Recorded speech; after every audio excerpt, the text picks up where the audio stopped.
Hello friends, अपने आज के ट्यूटोरियल में हम इक्वलिटी ऑपरेटर्स के बारे में पढ़ेंगे।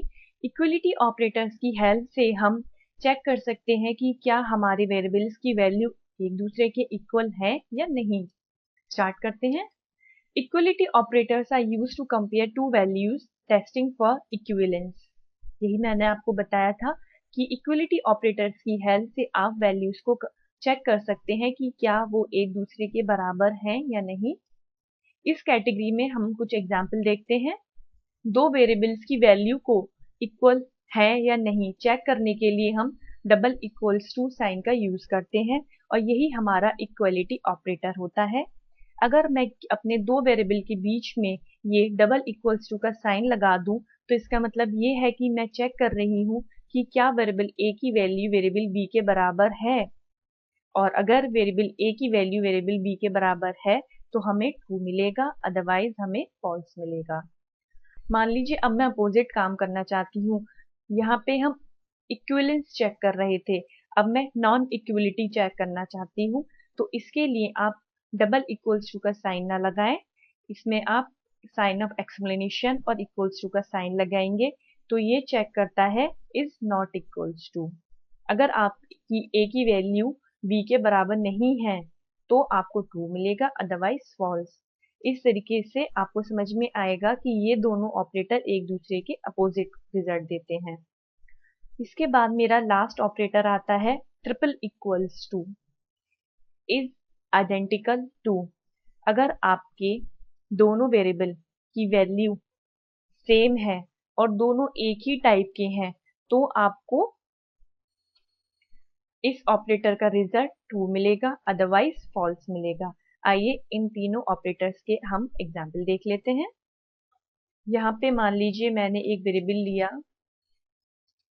इसकी वैल्यू 10 दी, और एक और वेरिएबल लिया जिसकी वैल्यू मैंने 12 दी। अब हम यहाँ पे भी अपने रैंडम फंक्शन को यूज करेंगे और यहाँ पे मैं चेक कर रही हूँ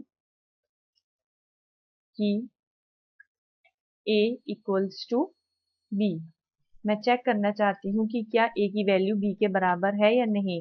हमारे इस केस में a की वैल्यू 10 और b की वैल्यू 12 है तो हमें रिजल्ट के तौर पे फॉल्स मिलना चाहिए। मैं अपने प्रोग्राम को यहाँ रन करती हूँ। आप देखेंगे हमें फॉल्स मिला।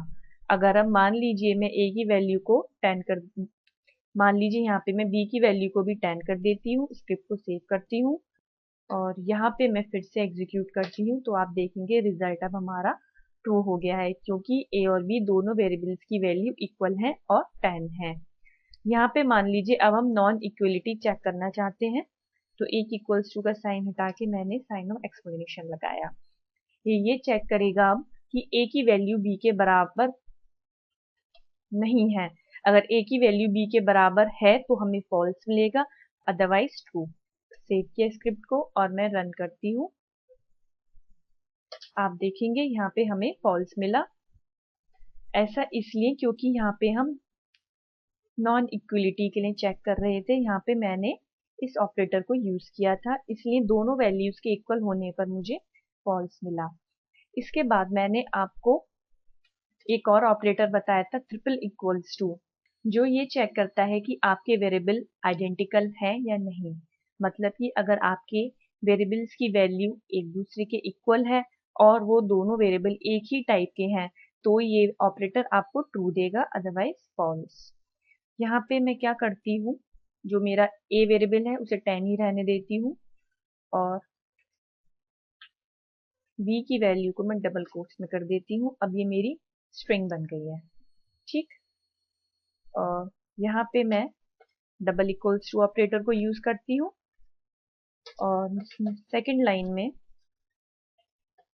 मैं इनकी आइडेंटिटी चेक करने के लिए ट्रिपल इक्वल्स टू ऑपरेटर को यूज करती हूँ। इस तरीके से सेव किया कंट्रोल एस से और अब एग्जीक्यूट करते हैं। यहाँ पे आप देखेंगे फर्स्ट स्टेटमेंट का रिजल्ट, यहाँ पे फर्स्ट स्टेटमेंट का रिजल्ट मुझे ट्रू मिल रहा है और सेकंड स्टेटमेंट का रिजल्ट मुझे फॉल्स मिल रहा है। ऐसा क्यों? क्योंकि फर्स्ट स्टेटमेंट में मैंने क्या चेक किया है कि क्या a b के बराबर है। इसके लिए मैंने डबल इक्वल्स टू साइन का यूज किया है और मैंने आपको ये भी बताया था कि अगर आप कंपैरिजन का या इक्वलिटी का कोई भी ऑपरेशन एक न्यूमेरिक वैल्यू और स्ट्रिंग के बीच परफॉर्म कर रहे हैं, तो सबसे पहले स्ट्रिंग वैल्यू आपकी न्यूमेरिक वैल्यू में कन्वर्ट होगी और फिर उसके बाद ऑपरेशन परफॉर्म होगा। यहाँ पे ये बी में जो स्ट्रिंग थी वो न्यूमेरिक वैल्यू में कन्वर्ट हुई और न्यूमेरिक 10 बन गई।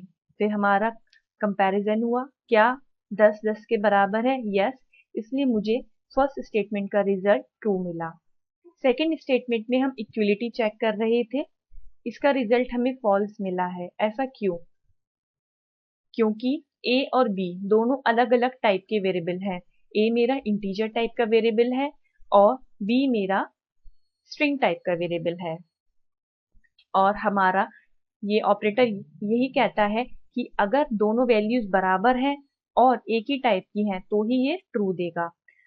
मान लीजिए यहाँ पे मैं ये डबल कोट्स हटा देती हूँ, अपने स्क्रिप्ट को सेव करती हूँ और अब यहाँ हम ब्राउजर में से फिर से रन करते हैं, तो आप देखेंगे अब हमें सेकंड स्टेटमेंट भी ट्रू दे रही है।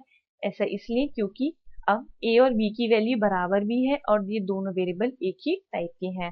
इस तरीके से अपने आज के ट्यूटोरियल में हमने इक्वलिटी ऑपरेटर्स के बारे में पढ़ा। आज के लिए इतना ही। Thank you.